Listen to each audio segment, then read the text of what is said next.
शहंशाह के मेहमान के नाते गांधी जी ने शाही दावत में शामिल होना अपना फर्ज समझा। वे अपने हमेशा के लिबास में बकिंगम महल में गए।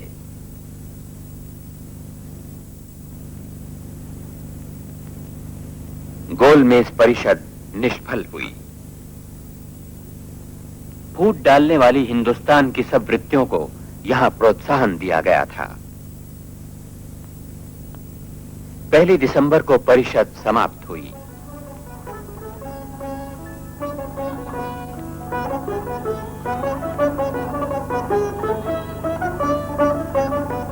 लंदन की इस गरीब बस्ती में 3 महीने का गांधी जी का निवास पूरा हो गया। यहां उनको मानव स्वभाव का श्रेष्ठ पहलू देखने का मौका मिला।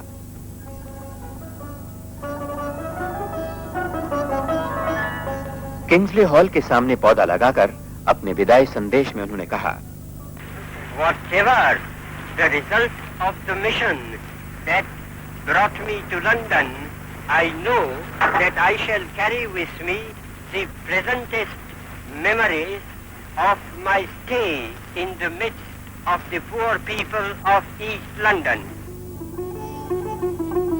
हिंदुस्तान से जल्द वापस आने का बुलावा मिलने पर गांधी जी 5 दिसंबर 1931 को निराश हुए बिना बर्तानिया से रवाना हुए। दोस्ती और भाईचारे के बीच बोकर वे स्वदेश आने के लिए फ्रांस जाने वाले जहाज में बैठे।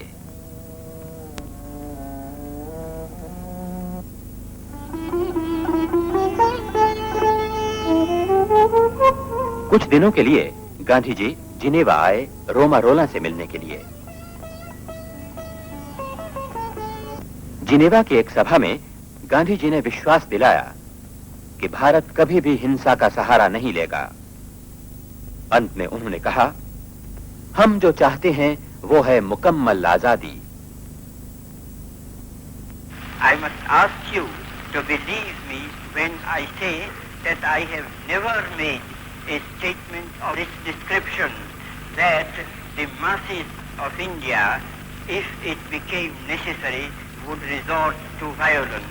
All that as you like.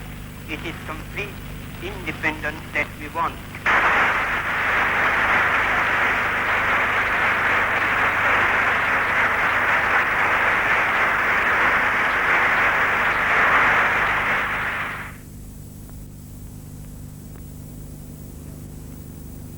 Switzerland में 5 दिन रहकर इटली के लिए रवाना हुए।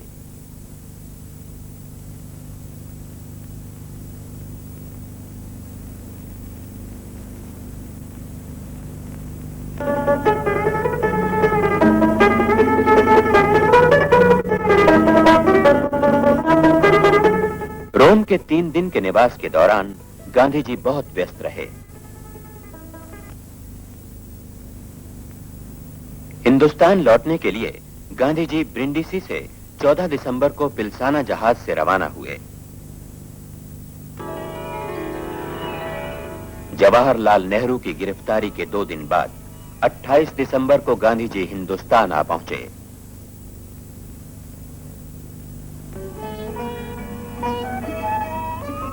जहाज से उतरते ही सरकार के घोर दमन के बारे में सुनकर गांधी जी हैरान रह गए। समझौता अब खत्म हो चुका था, संघर्ष अनिवार्य था।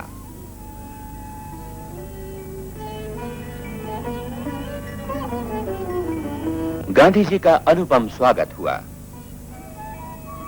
बंबई के हजारों लोग उनका अभिवादन करने के लिए उमड़ पड़े। रास्ते पर उत्साह भरे लोगों की भीड़ लग गई।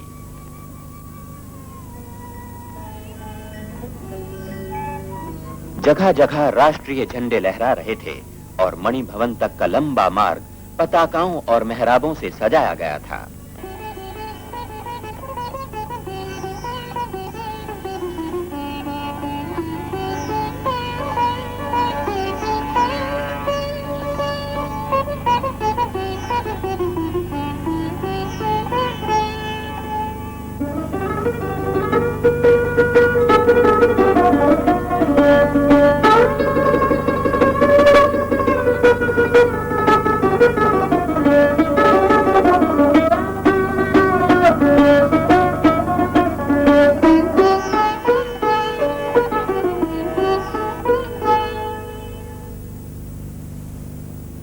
गांधी जी ने मणि भवन की छत पर डेरा डाला और देश की स्थिति की जानकारी हासिल की, जो उनकी कल्पना से कहीं अधिक निराशाजनक थी।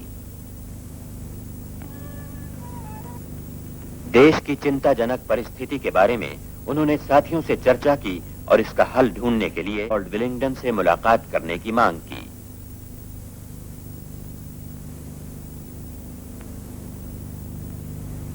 वायसराय से टका सा जवाब मिलने पर गांधी जी के लिए सविनय कानून भंग शुरू करने के अलावा और कोई चारा न रहा। वो जेल यात्रा के लिए तैयार हो गए। गांधी जी के मौन के दिन सोमवार 4 जनवरी को सुबह 3 बजे, जब सारा देश सो रहा था, सरकार ने फौरन धावा डाल के मणि भवन की छत पर तंबू में सोए गांधी जी को गिरफ्तार कर लिया। प्रार्थना के बाद उनको फिर एक बार यरवड़ा जेल में अनिश्चित मुद्दत के लिए नजरबंद कर दिया गया।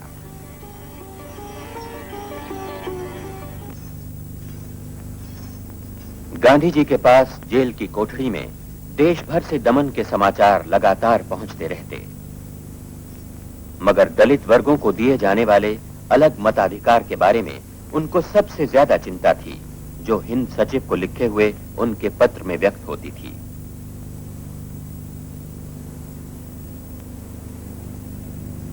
सत्रह अगस्त 1932 को बर्तानिया के प्रधानमंत्री के कौमी फैसले से गांधी जी का यह शक पक्का हो गया कि अछूतों को हिंदू समाज से हमेशा के लिए अलग कर दिया जाएगा।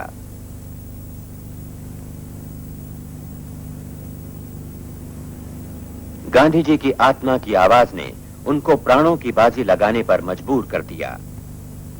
उन्होंने रैमसे मैकडॉनल्ड को खबर दी कि अगर कौमी फैसला रद्द नहीं किया गया तो वो 20 सितंबर की दोपहर से आमरण उपवास शुरू करेंगे।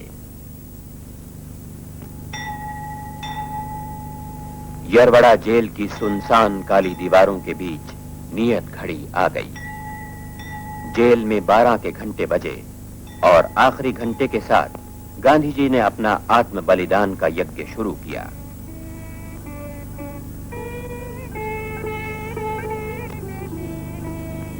कविवर टैगोर ने उपदेश दिया, मनुष्य मनुष्य के बीच की सब असमानताओं को दूर करने और अछूतों पर युगों से लगे हुए कलंक को धोने के लिए महात्मा जी ने जो पवित्र काम शुरू किया है, उसमें हम सब उनका साथ दें।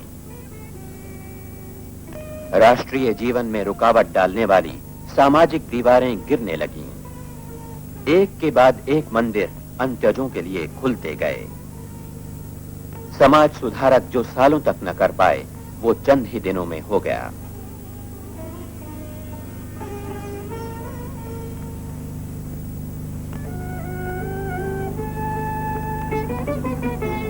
उपवास के 5वें दिन सवर्ण हिंदू और दलित वर्ग के नेताओं ने गांधी जी से मशवरा करने के बाद संयुक्त मतदान स्वीकार करके करार पर दस्तखत किए। यरवड़ा करार से बर्तानिया के प्रधानमंत्री का निर्णय निरर्थक हो गया।